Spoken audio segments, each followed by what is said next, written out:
Brasil Cidadão.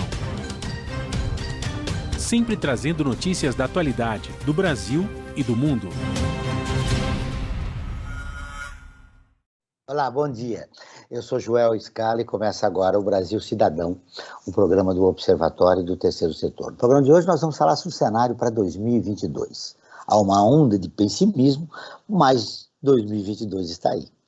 Em 2021, 2021 foi um ano de diversos desafios para o Brasil. Desemprego em alta, crise econômica, crise política, vacinação e pandemia. Diante dessa realidade, o que podemos esperar de 2022? Para conversar sobre, participo do programa a Daniela Mussi, jornalista, cientista social, professora do Departamento de Ciência Política da Universidade Federal do Rio de Janeiro. Cláudio Couto, cientista político pela Fundação Getúlio Vargas de São Paulo, produtor do canal e podcast Fora da Política Não Há Salvação.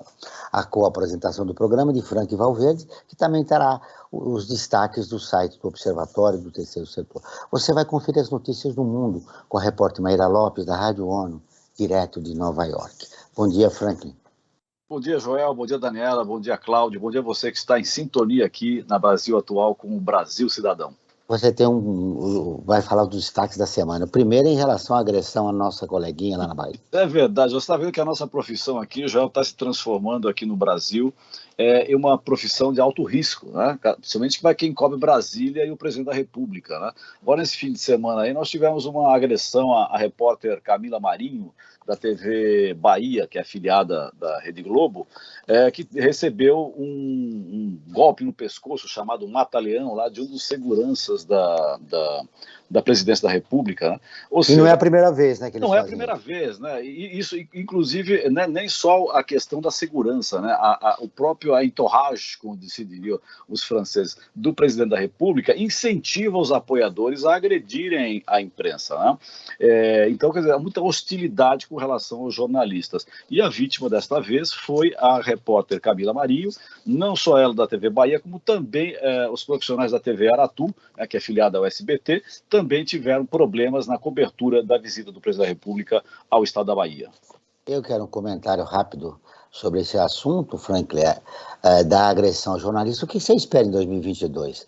Porque o governo é seletivo, né? Tem alguns órgãos de comunicação que não são agredidos e estão ali sempre para repercutir as fake news do presidente da República. Exatamente. Aliás, foi eleito em cima de fake news, né? Como está mais do que provado, e ficamos todos e todas atentos e atentas a 2022, né?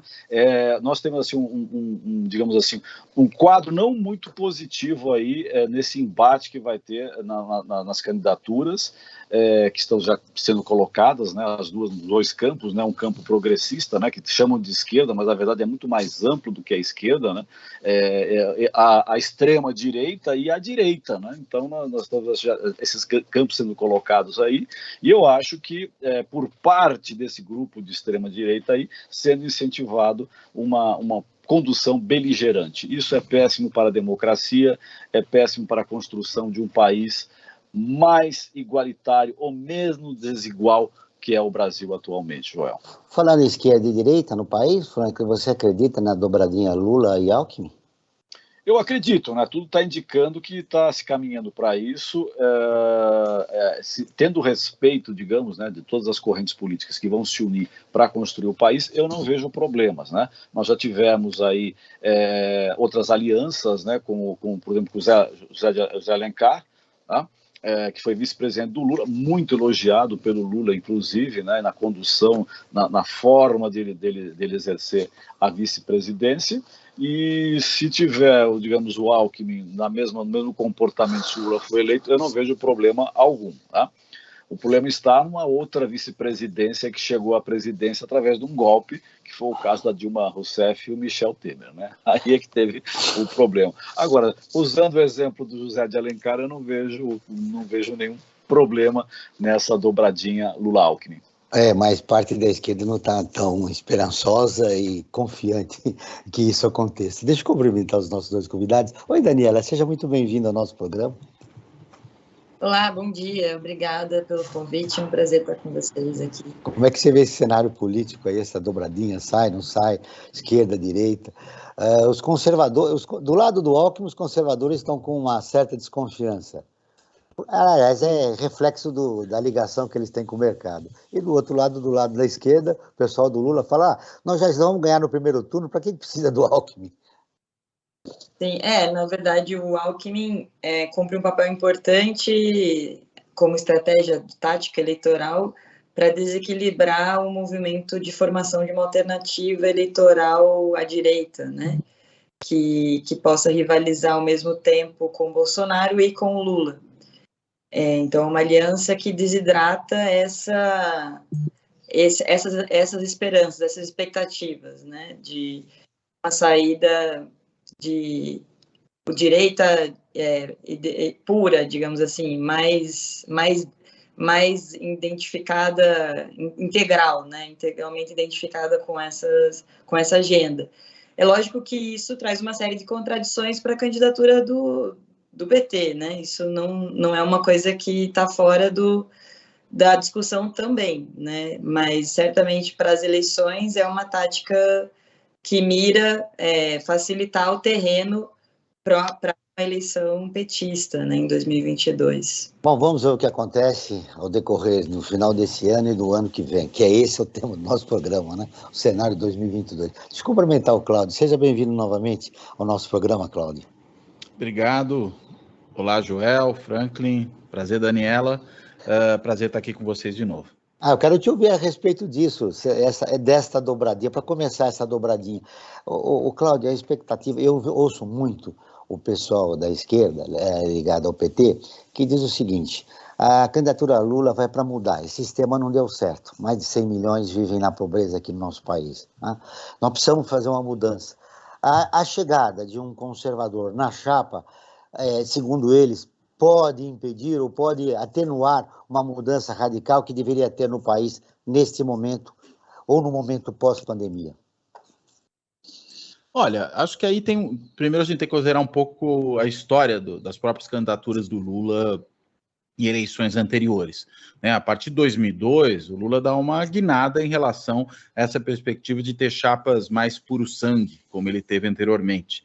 Né? 89, aquela aliança com o Bisol, né? Depois ele teve o Brizola como vice, numa outra eleição teve o Mercadante como seu vice, até que finalmente ele dá uma mudada, tem a aliança com o PL, o Partido Liberal, esse mesmo hoje que está aí recebendo o Bolsonaro como filiado, né? E é com essa aliança que acaba entrando o José de Alencar na chapa, né, que era um político mineiro, mega empresário do setor têxtil, e a sinalização que o Lula pretendia dar naquele momento, e por consequência também o PT, era de uma abertura maior para o centro, para o diálogo com o setor empresarial, para uma perspectiva de um governo não só mais moderado do ponto de vista econômico, tanto que a gente tem também em 2002 a Carta ao Povo Brasileiro, que na realidade era uma carta de compromisso com uma série de fundamentos de gestão macroeconômica de orientação mais ortodoxa, era disso que se tratava, mas a gente tem depois um governo todo de coalizão em que vários desses parceiros de perfil mais conservador são incorporados. Eu entendo que o cálculo que o Lula faz nesse momento é de que num eventual próximo governo, isso também vai precisar ser feito. Ou seja, vai ser preciso, primeiro, como ele disse há poucos dias, ele quer ganhar a eleição. Ele falou exatamente a mesma coisa na época, em 2002, quando houve aliança com o José de Alencar. Quando ele foi questionado da aliança com o PL, ele falou, dessa vez eu quero ganhar a eleição. Falou textualmente a mesma coisa, repetiu agora. Mas eu entendo que vai haver também a necessidade depois de uma ampla coalizão e é muito pouco provável que a esquerda tenha maioria no Congresso, ou se quer algo próximo disso. Então, já embutindo nos cálculos do que vai ser o governo futuro, a necessidade de uma base de sustentação no Congresso e mesmo mais ampla na sociedade, ele procura alguém que possa, de certa maneira, servir não só como interlocutor nesse outro campo, mas sinalizar para esse outro campo. Eu entendo que, mais do que votos, o que Alckmin traz é uma sinalização de ampliação da candidatura. E só um último ponto... viabiliza uma vitória do Lula. Mas exatamente. Você acredita que vai acontecer as reformas necessárias que o país precisa? Então, o último ponto que eu ia colocar é justamente por aí. Me parece que o próximo governo, seja ele qual for, né, mesmo que não seja eventualmente do Lula, mas se for do Lula também vai ter esse mesmo desafio, vai ser um governo de reconstrução nacional. Né? O país está sendo devastado, destruído nas suas políticas públicas, que levaram muito tempo para ser implementadas, nas instituições que estão sendo também implementadas desde o início da redemocratização, no ambiente político. E um governo de reconstrução nacional, dificilmente você faz sem uma certa ampliação dessa união. E aí, claro, talvez certas reformas que boa parte da esquerda gostaria que fossem feitas, não serão feitas, né? Mas talvez sejam feitas outras reformas, digamos, mais consensuais na sociedade. Acho que é esse o sinal. Provavelmente não vai ser um governo de ruptura, duvido que seja, como não foram os governos anteriores do PT, deve ser um governo de ampla união nacional e de reformas, de certa maneira, incrementais. Ou talvez até de retomada, não, Cláudio? Né? Retomar uma série de bandeiras, uma série de benefícios que a população tinha e que perdeu nesses últimos anos com as administrações Temer e Bolsonaro, não é verdade? Eu acho que é por aí mais que recuperar do que a gente está sendo tão destruído que a gente tem que recuperar aquilo que foi destruído antes de querer avançar do ponto que se estava nos governos do PT, né?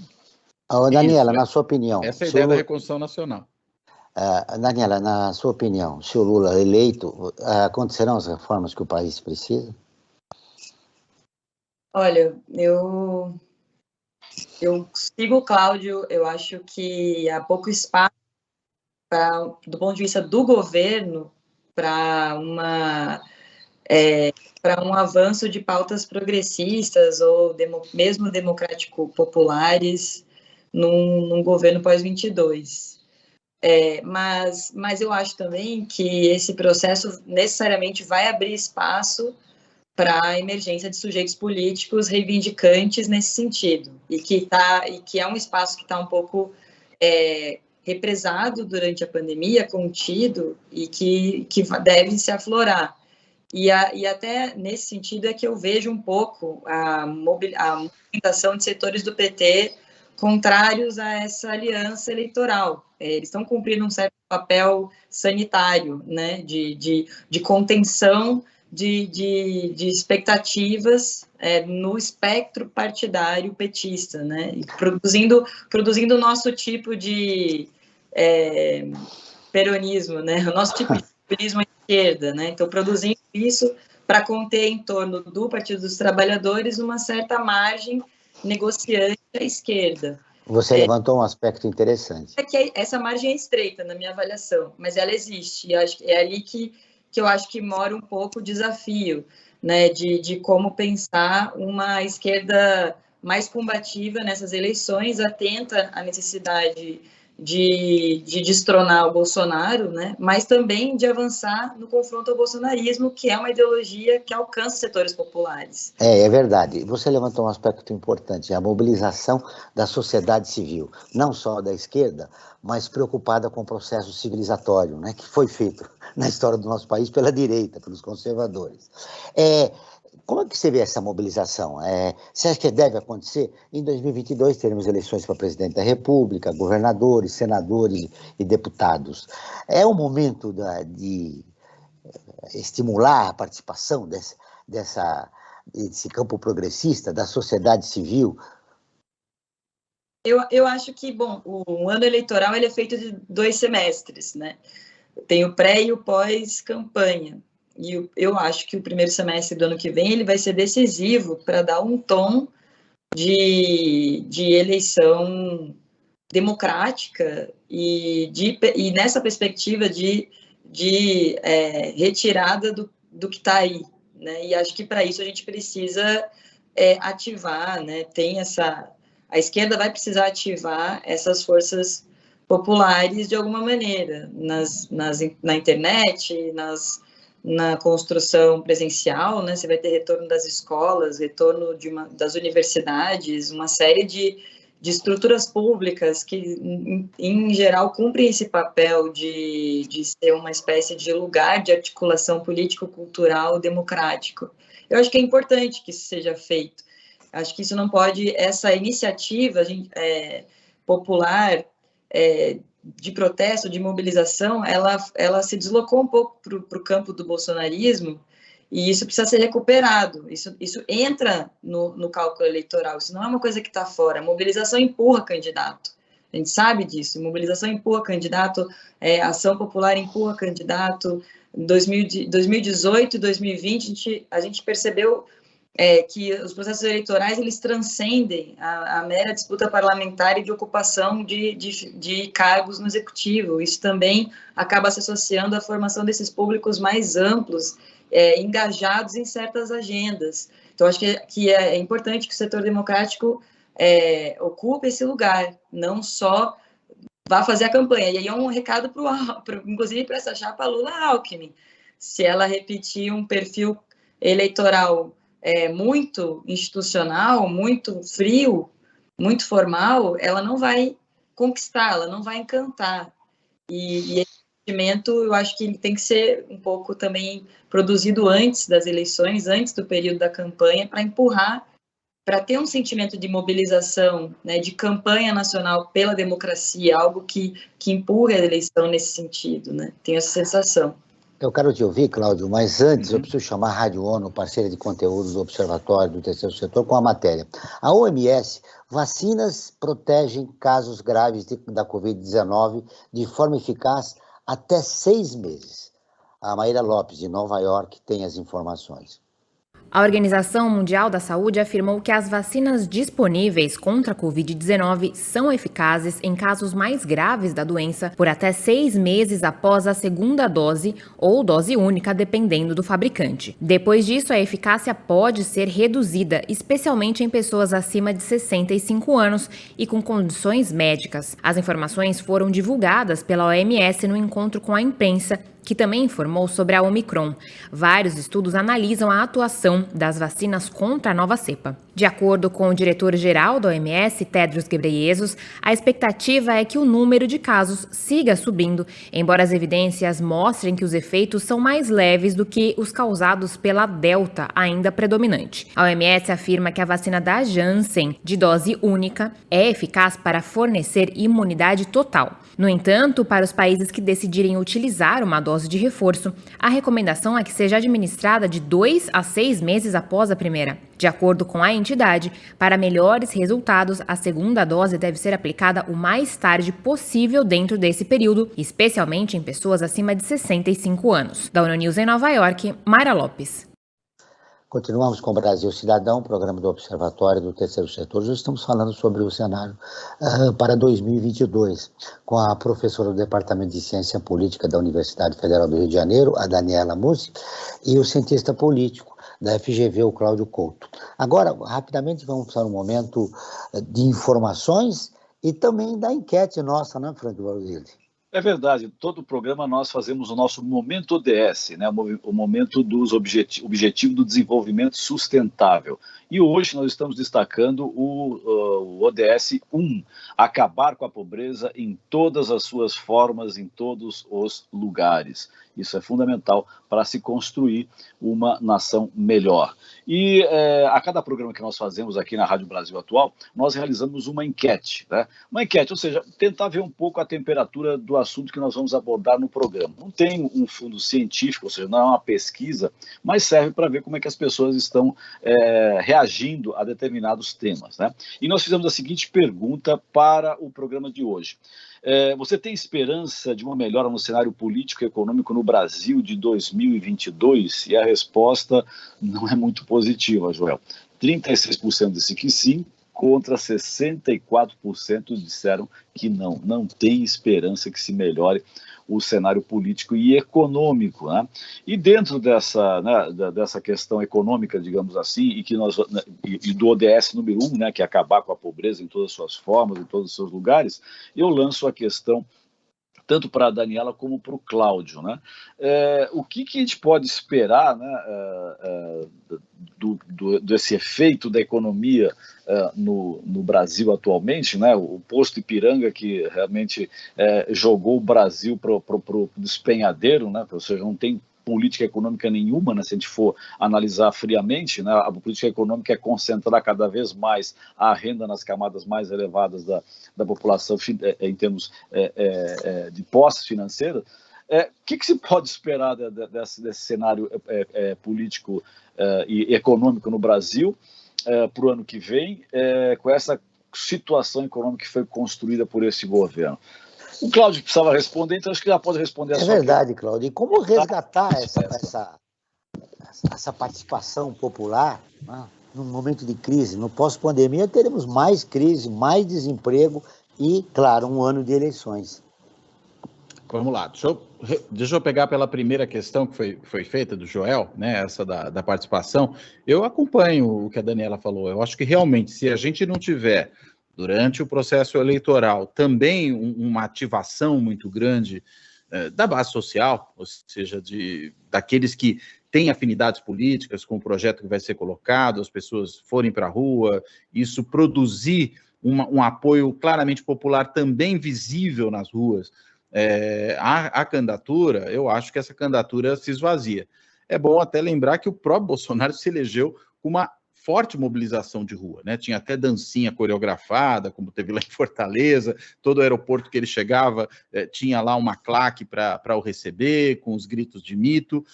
Isso não é uma exclusividade de um único campo ideológico, e isso importa, né, na campanha. Isso mostra, inclusive, força da campanha, isso mostra para aqueles que não estão ali participando que é uma campanha que tem efetivamente capacidade de dialogar com a sociedade, que tem apoio.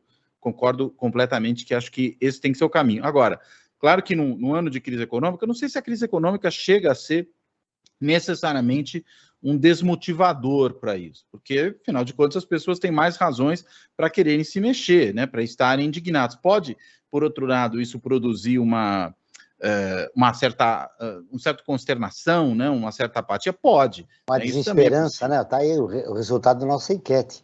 64% eu acho que não, que o ano vai ser pior que esse. Não, isso sim, eu também acho que o ano não vai ser bom. Não sei se ele vai ser pior do que esse está sendo bem ruim, né? Mas eu acho que não vai ser certamente um ano de retomada, né? A gente não deve ter uma volta do emprego, uma volta do nível de atividade no ano que vem, né? Pelo que todos os indicadores estão apontando até agora. Então, acho que o mais provável realmente é que a gente tenha um ano economicamente ruim, o que, claro, pesa para o governo. Esse posto Ipiranga, e aqui o Valverde fez menção, é claramente um posto Ipiranga que vendia combustível adulterado, né? Ou seja, não entregou aquilo que muitos acreditavam que ele poderia entregar, né?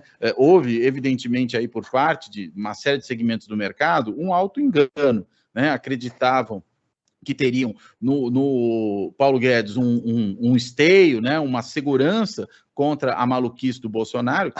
Para qualquer um que não tivesse chegado ontem de Marte, era alguma coisa absolutamente conhecida no Brasil. O Bolsonaro estava aí há 7 mandatos, fazendo barbaridades, dizendo barbaridades, se comportando como um completo destrambelhado na Câmara, um deputado marginal, né, nunca teve qualquer protagonismo no que quer que fosse dentro do Legislativo, nunca foi líder de bancada partidária, nunca teve lugar na mesa, nunca presidiu comissão, nunca relatou projeto importante, ou seja, uma nulidade, né, mas que tinha aquele ar folclórico que foi justamente o que fez com que muitos o elegessem como mito, né? Quer dizer, o mito é aquela coisa que não existe e serve para contar uma história, mas, enfim, as pessoas acabaram acreditando nisso e esses segmentos do mercado também achando que o Paulo Guedes serviria.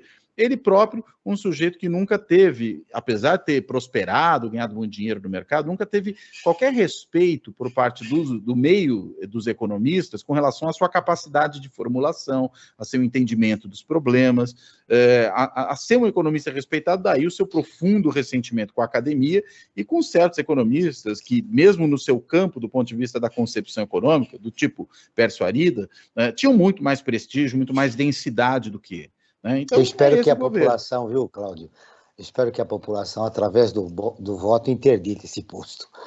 Eu também espero. Propaganda falsa. Exatamente. Eu quero repetir rapidamente com vocês. Parte da imprensa já encontrou a terceira via. É o ex-juiz Sérgio Moro. Eu queria uma opinião de vocês, começando com a Daniela. Daniela, o que você vê dessa terceira via que parte da imprensa já encontrou e acha que pode ser o candidato para substituir o Bolsonaro? Eu quando eu comentei no começo da entrevista a respeito da movimentação do Lula e de um setor do PT na busca pelo Alckmin, eu estava pensando um pouco nisso, né? É uma tentativa de antecipar a resolução desse problema, ou pelo menos diminuir os efeitos dessa candidatura que possa escalar para se tornar uma fonte, um ponto de apoio de setores das elites, particularmente econômicas, e também uma parte da elite política no ano de 2022. Eu acho que isso ainda não está, né, não tá dado. Acho que a questão da aliança do PSDB, ou pelo menos dessa ala que o Alckmin representa, inclusive potencialmente até para fora, né, do próprio PSDB, eu acho que isso ainda não está totalmente, não está dado, e caso isso fracasse, acredito que a candidatura do Moro pode se tornar uma candidatura ameaçadora, sim, para as eleições de 2022, particularmente para a eleição petista. Por quê? Porque o Moro não tira voto do Lula, ele tira voto do Bolsonaro. Ele é uma candidatura que vai disputar esse lugar no segundo turno. E eu, conversando esses dias com um dirigente petista, assim, incontornavelmente petista, perguntei a ele, quem é o melhor candidato no segundo turno para o Lula? E ele vai dizer, é o Bolsonaro. Moro é pior no segundo turno com o Lula do Bolsonaro, porque a narrativa da disputa eleitoral ela vai se deslocar para outro lugar. Ela não vai permanecer a narrativa do destronamento do fascismo, que não é só uma narrativa, é um problema político real.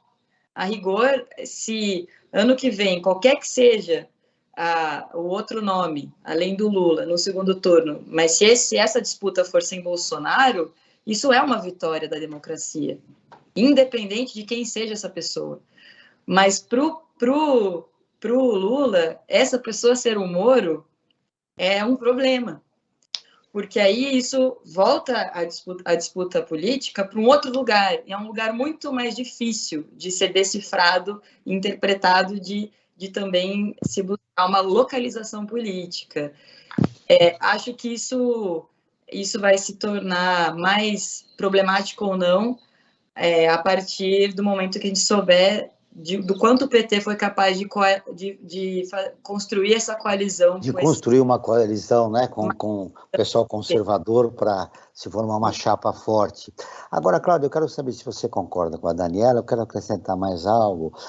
Um juiz suspeito, como o Sérgio Moro, ex-juiz Sérgio Moro, né, pelo Supremo Tribunal Federal, depois de divulgado todos aqueles diálogos do Telegram, enfim, ele teria densidade eleitoral para convencer da classe média para cima, né, do cidadão brasileiro normal, que não foi atingido pela crise, ou foi, mas está numa situação econômica razoável? Olha, ele vai precisar construir essa densidade eleitoral, né? E acho que a densidade eleitoral ela se define muito também pelo momento. Se o Moro tivesse sido candidato em 2018, né, quando a onda da antipolítica estava no seu fluxo maior, ele provavelmente teria sido um candidato muito forte. Entendo eu até que muito provavelmente mais forte do que o próprio Bolsonaro. Que cá entre nós, pode se perguntar qual é a densidade eleitoral do Bolsonaro, que não obstante se elegeu. Né? Um cara que não tinha sequer um plano de governo. O plano de governo eram algumas lâminas de PowerPoint tremendamente genéricas, né? Era isso, o chamado plano de governo do Bolsonaro, mais aquilo que eu já mencionei, a trajetória irrelevante dele como deputado, né, como político. Desse ponto de vista, o Moro nem está em tanta desvantagem. E o Moro, evidentemente, se mostra para esse eleitorado de direita, que disputa realmente o voto com o Bolsonaro. Eu acho que ele tem, a Daniela tem toda a razão, ele está nesse meio, né? É do Bolsonaro que ele pode tirar votos, e acho que vai tirar. Né? Imagino que seja muito pouco provável que o Moro não cresça ainda em cima de uma erosão do Bolsonaro, até pela avaliação muito negativa dele. A questão é, o momentum, que seria aquele de 2018, da antipolítica, refluiu. As eleições municipais de 2020 já foram uma demonstração desse refluxo.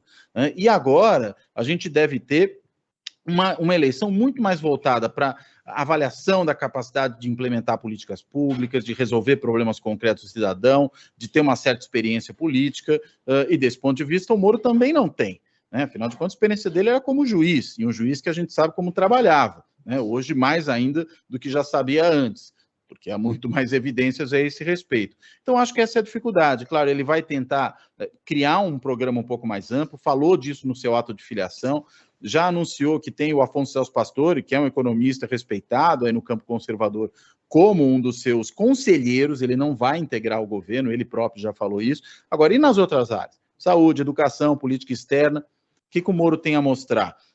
Se fosse em 2018, nem precisaria mostrar nada, o Bolsonaro não mostrou e se elegeu facilmente. Agora, eu acho que a coisa é um pouco mais complicada, ele provavelmente não vai conseguir se eleger com a mesma facilidade, se quer ir para o segundo turno com a mesma facilidade. Frank, eu quero a sua opinião a respeito dos nossos coleguinhas, de alguns, né, que já saíram de cima do muro e desceram para a candidatura do Moro. Isso é evidente, né? Se a gente acompanha uma série dos grandes veículos de comunicação, como é chamado, certos veículos da imprensa, a gente percebe que há um trabalho pró-candidatura do Moro. E, claro, por quê? Porque ele trabalha fundamentalmente para favorecer as classes mais bem abastadas do país, tá?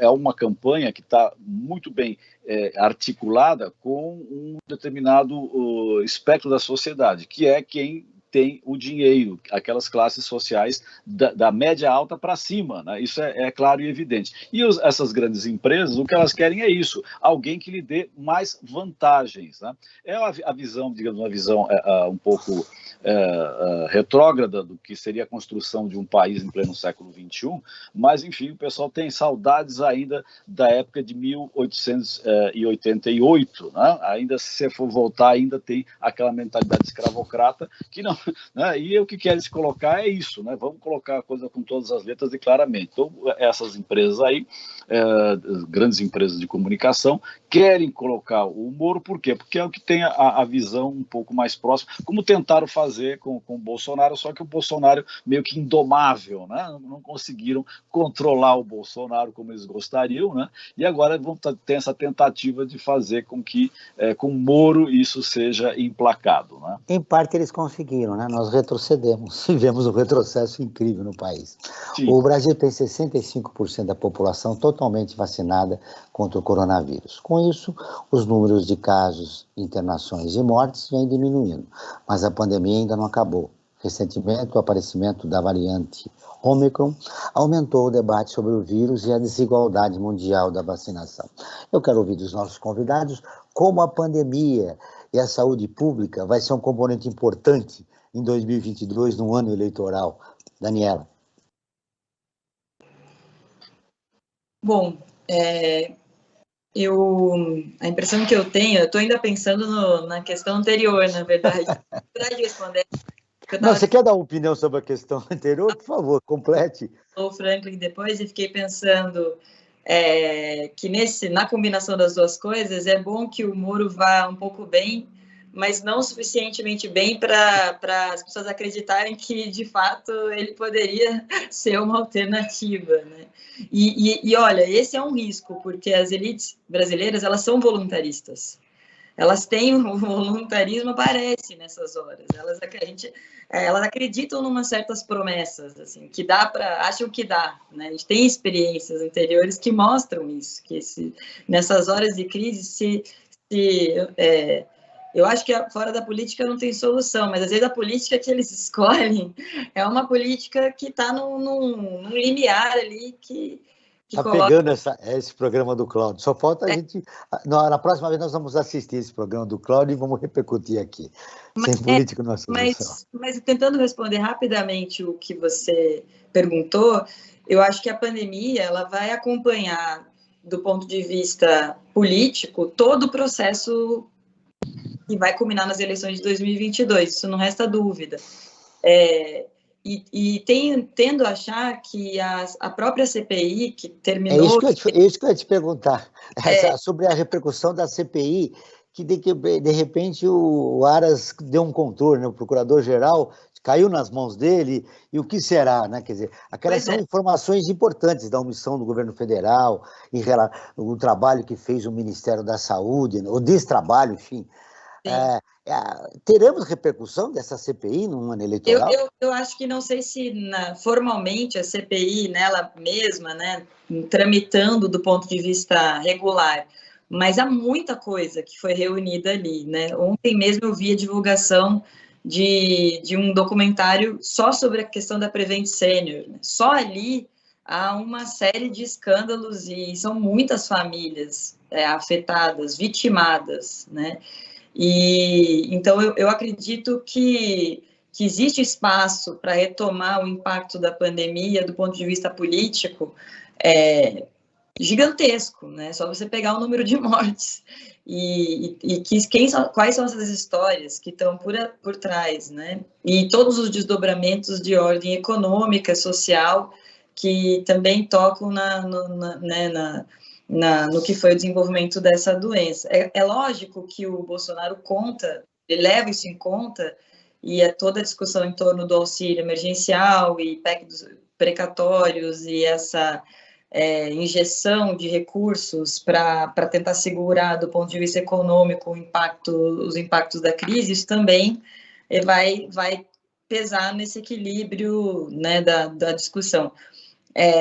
Mas eu tenho a impressão que, do ponto de vista do debate público sobre a pandemia, o bolsonarismo vai passar o ano de 2022 na defensiva, e isso é importante, né? Isso pesa, porque não resolveu. O governo federal vai passar na defensiva no ano eleitoral, realmente isso pesa muito, né? Porque prometeu que a política dele para a pandemia teria um impacto na economia, e não teve. Então isso eu acho que coloca o Bolsonaro e o Bolsonaro. O impacto na economia foi a incompetência do governo, né? Pois é. E, claro, somando com a pandemia. Agora eu quero ouvir o Cláudio um pouquinho. Cláudio, como o assunto da pandemia e da saúde pública vai ficar em 2022? Será um componente importante nas eleições? Olha, eu acho que será. O trabalho da CPI, obviamente. Sim. Eu acho que será, né? E será, primeiro, por uma razão, digamos, que nem tem a ver com a pandemia. Porque saúde sempre é um daqueles pontos que mais aparece com preocupações importantes dos eleitores ao longo dos anos. Você pega pesquisas de opinião ao longo de vários anos e saúde está sempre ali no começo. Agora, com pandemia, mais ainda. Embora, né, as últimas pesquisas tenham mostrado que a maior preocupação é com questões econômicas, né, que na realidade compõem um pacote, né, emprego, crescimento econômico, inflação, tudo isso junto acaba tendo um peso maior. Eu acho que esse vai ser o grande fator da próxima eleição, mas seguido de perto pela questão da saúde. E claro, né, vai ser até relativamente fácil para qualquer adversário do atual governo discutir a incompetência, e mais do que a incompetência, a perversidade desse governo no que se refere à gestão da saúde. Né? Não comprando vacinas, sabotando vacinas, o presidente dizendo que vacina pode causar AIDS, coisas absurdos, né? Descalabros dessa natureza. Então, eu acho, sim, a saúde é um calcanhar de Aquiles para o governo, vai pesar na eleição, e, claro, o relatório da CPI levantou uma série, não o relatório só, né? A própria CPI, durante a sua ocorrência e a sua transmissão para todo o país, levantou uma série de temas que, mesmo que já estivessem ali presentes, não tinham tido até então a mesma atenção da sociedade, passam a ter durante a CPI, e mais, revelou algumas coisas que a gente sequer imaginava, como, por exemplo, a corrupção na compra de vacinas, que também vai ser um tema importante. Ou seja, eu acho que saúde pesa, e pesa bastante. E que envolvia os militares, né? Frank, nós estamos um pouquinho mais da metade do programa, a conversa está tão boa com os nossos convidados, eu preciso fazer um convite aqui aos ouvintes, e depois eu quero que você já emenda algumas informações importantes. Perfeito. Eu quero, a você, ouvinte, que nos acompanha, convidar você para seguir o Observatório do Terceiro Setor nas redes sociais e acompanhar informações do Brasil e do mundo sobre direitos humanos, causas e projetos sociais. No Instagram é @Observatório 3 Setor, e no Facebook é facebook.com/Observatório 3 Setor.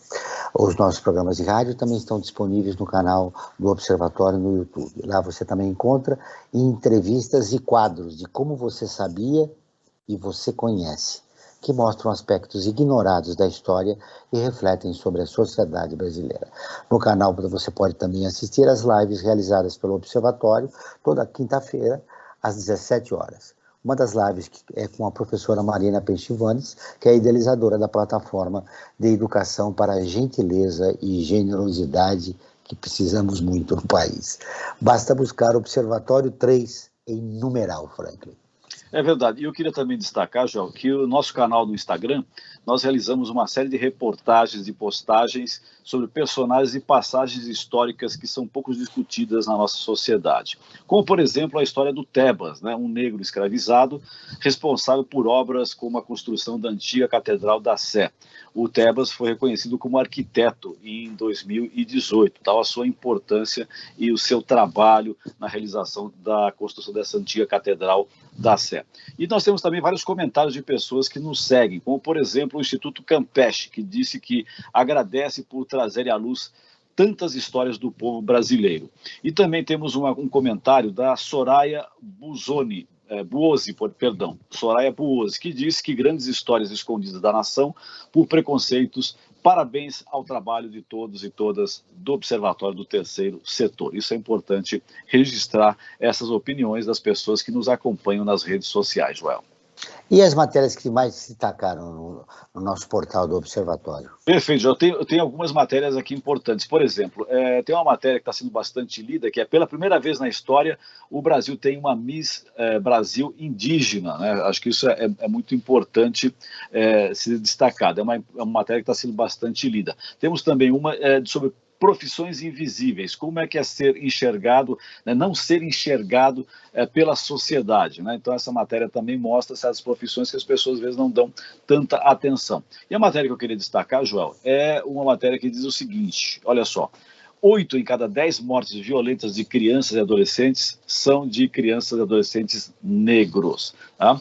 Essa é uma matéria que foi escrita pela Juliana Lima e que diz que o novo relatório do Fórum Brasileiro de Segurança Pública, que foi divulgado no dia 2 de dezembro, aponta isso, né? Essa morte desenfreada que está acontecendo da juventude negra, isso diariamente acontecendo, né? 8 em cada 10 mortes violentas são de negros na faixa etária de 0 a 17 anos. Tá?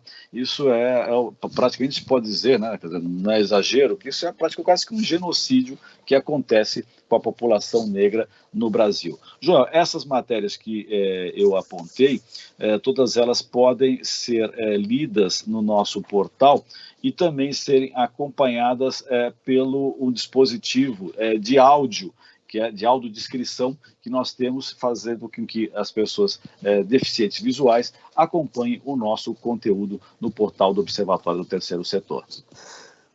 O PIB, o Produto Interno Bruto brasileiro, caiu 0,1 no terceiro trimestre de 2021. Segundo economistas, isso já coloca o Brasil em recessão. E a estimativa é de que a economia brasileira continue sofrendo em 2022. Nós falamos do aspecto político, mas eu queria repercutir com os nossos convidados também o aspecto econômico. Né? Vem aí, com esses dados, mais desemprego, mais desigualdade no país. A economia continuará sendo um fator importante e vai pesar muito nas eleições de 2022, Daniela. Sim, né? E outro dado interessante, né? Também o Brasil, tudo o que o Brasil exporta, mais da metade do que o Brasil exporta hoje já é produto básico, né? O Brasil também tem uma crise econômica e um processo de reversão da matriz econômica, né? Desindustrialização que também tem um impacto direto na nossa economia. E no desenvolvimento, né, e no efeito prático também que isso tem na vida da juventude, né, que é quem está agora se formando para ocupar, né, serem as próximas gerações de força de trabalho ativa no Brasil. Então, essas coisas estão muito combinadas, né, aquilo que o Franklin trazia, os dados, né, de violência e encarceramento e perda de perspectiva nas periferias, particularmente pela juventude negra, e especialmente entre os homens, homens jovens, a juventude negra masculina muito afetada pela violência. Isso combinado a uma perspectiva de mudança drástica da nossa matriz econômica, que acarreta diminuição do número de anos que você passa na escola, perda de perspectiva, né, formativa e desenvolvimento para o trabalho. Isso coloca um cenário muito difícil, né? Difícil, que né? Certamente não se encerra em 2022. Ele vai seguir, como o próprio Cláudio já falou, eu gosto dessa imagem, né? Como um desafio de reconstrução completa, integral da nossa experiência como república e como nação, e também dentro de um continente que passa em tempos diferentes, mas por processos que são semelhantes, né? Na América Latina. Então, acho que certamente vai exigir também dos especialistas, de quem pesquisa e está pensando o nosso país de um ponto de vista mais estratégico, um esforço muito grande de conexão dessas várias dimensões da nossa crise, né? O Brasil voltou ao mapa da fome em 2021. São 50 milhões de brasileiros vivendo na pobreza. A crise brasileira continua no meio ambiente e na educação. Neste ano, o Enem teve o menor número de participantes desde 2004. Então, aí aumentou a tua resposta, dando mais dados. Além do fator econômico, nós temos educacional, nós temos o meio ambiente. Tudo isso vai pesar muito em 2022 nas eleições, Cláudio? Eu acho que sim, né? Meio ambiente é curioso, né? É um tema, me parece, da máxima importância, mas ele não tem tido, do ponto de vista eleitoral, um impacto tão significativo. Pode ter entre uma parte do público um pouco mais jovem, mas... Você sabe, Cláudio, eu tenho uma curiosidade. Nós fizemos uma live com a Marina Silva, sim, e foi um sucesso. Mas percebemos isso, o campo progressista, ou a sociedade civil em geral, ainda não incorporou a questão do meio ambiente. Os mais jovens, sim, mas a sociedade em geral não, o que corrobora o que você está falando.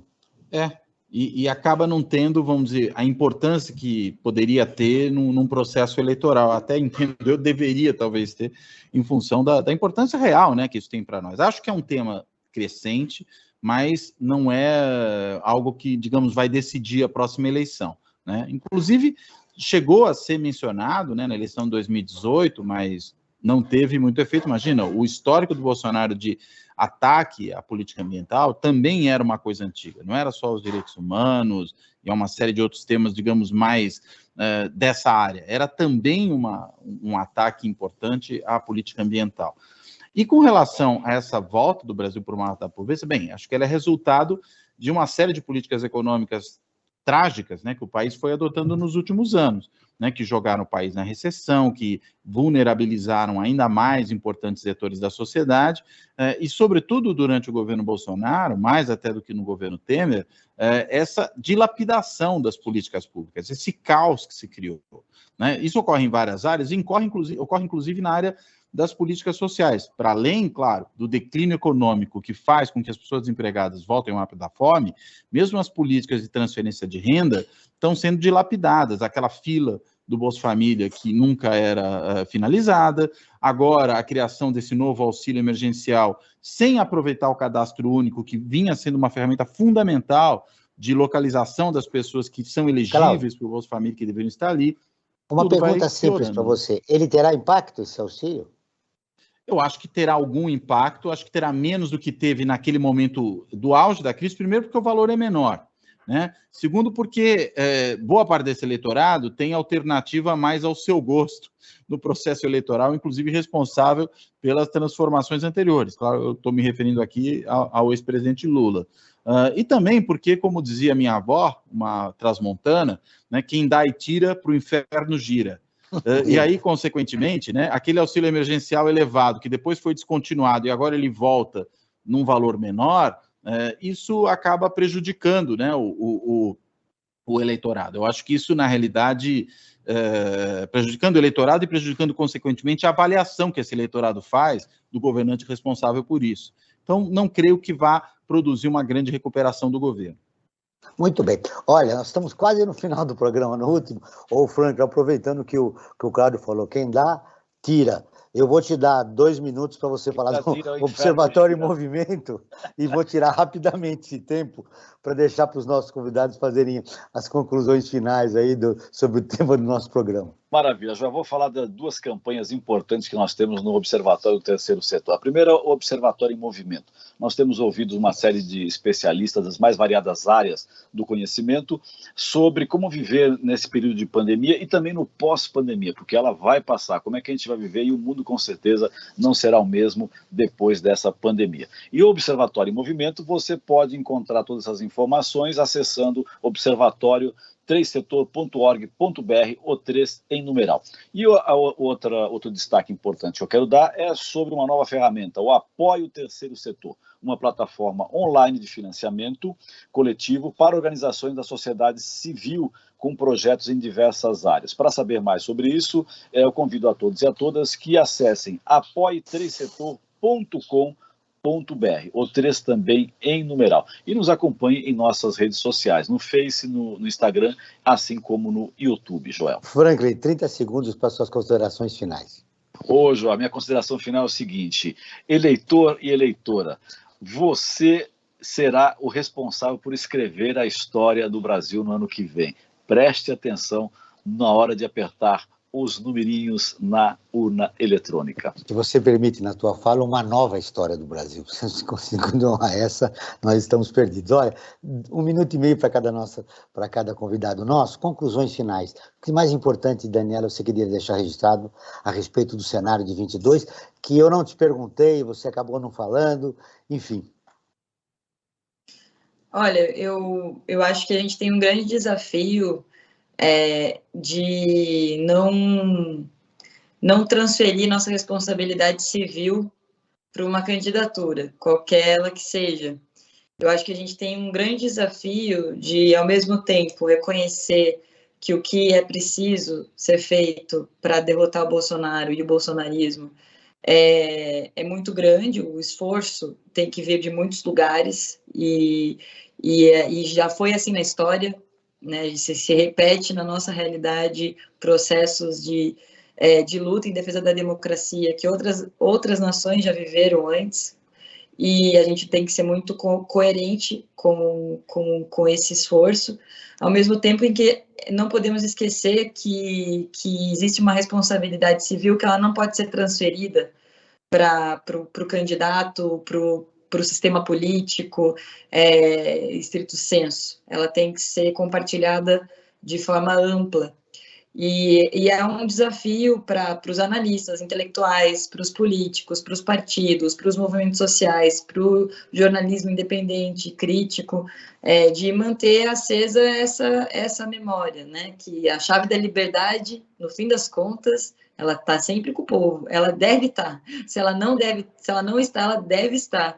E esse conselho é de ninguém menos que Maquiavel. Então, se Maquiavel deixa esse conselho, a gente pode ter uma certa tranquilidade que ele não pensou com critérios abstratos ou morais, ele pensou com critérios. Acho que a gente tem que relembrar o papel que a sociedade civil tem na proteção da democracia brasileira, inclusive no ano eleitoral. Acho que esse é um desafio grande. Grande. Agora eu preciso ver o Cláudio para a gente fechar o programa, Daniela. Ela trouxe Maquiavel para o final do programa. É uma boa surpresa. Eu vou justificar, que eu estou aqui, o Cláudio, ele não foi justificar diretamente, mas ele é mestre na minha área. Podia não tentar mostrar alguma erudição. Tá bom, Cláudio. Ela tomou 30 segundos do seu.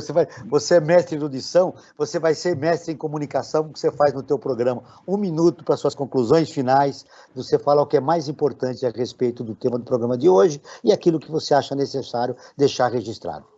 Olha, acho que, pensando na sociedade mais ampla, é importante aprender com os erros. né? E acho que a gente errou feio nos últimos anos no Brasil no que se refere à forma de lidar com uma série de temas da política. Primeiro, demonizando a política, né? Achando que a política, na realidade, era um problema, quando, na realidade, ela é a solução. Acho que esse é o primeiro ponto. E segundo, acreditando em um salvador da pátria, ainda por cima um salvador da pátria que era alguém que claramente vinha para destruir tudo, né? Alguém que vem para destruir tudo não pode salvar nada. E acho que essa reflexão é importante para a gente tomar as decisões e para agir. Acho que a Daniela tem toda a razão, para agir daqui até o próximo ano. Cláudio, um sonho numa frase. Um sonho, o fim do governo Bolsonaro. O medo, Daniela, numa frase. O medo é que o governo Bolsonaro não acabe. O Brasil Cidadão está terminando. Eu agradeço a presença de Daniela Mussi, jornalista, cientista social e professora do Departamento de Ciência Política da UFRJ. O Cláudio Couto, cientista político pela GV de São Paulo e produtor do canal e podcast Fora da Política Não Há Salvação. Esse programa foi produzido pela equipe do Observatório do Terceiro Setor. Na próxima quinta-feira, às 9 horas, acompanhe nosso programa Brasil ODS. Na pauta do programa, Esperança e Felicidade num País da Desigualdade. Não perca. Ficamos por aqui, sempre na luta por uma sociedade mais justa, solidária, sustentável e tolerante. Até o próximo programa. Ficamos por aqui com Brasil Cidadão, um programa do Observatório do Terceiro Setor, sempre trazendo notícias da atualidade, do Brasil e do mundo.